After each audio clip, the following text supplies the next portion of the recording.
If there's one symbol of protest in Istanbul, it's Taksim Square.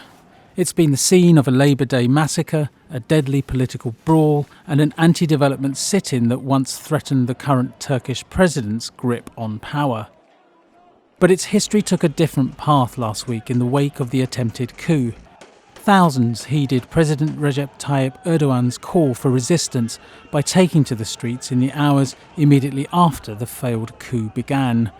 And the square, which is no stranger to the sound of protest, riot police and tear gas, now is home to thousands of people waving Turkish flags in support of Mr. Erdogan. They bring their children, and such is the nationalist fervour that flag manufacturers are struggling to meet demand.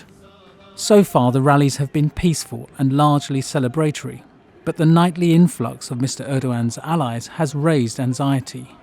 Taksim Square sits on the edge of Cihangir, an Istanbul neighbourhood filled with restaurants and bars favoured by the country's well-to-do, secular elite and Westerners drawn to the cosmopolitan cafe culture.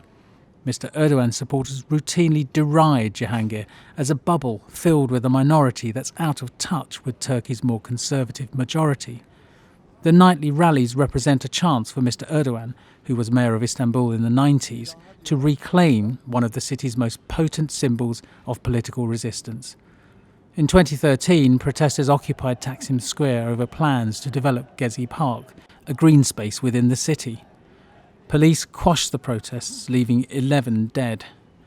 And now Mr. Erdogan is seizing upon his resurgent support to resurrect his push to transform Gezi Park into the modern development he shelved in the face of the demonstrations.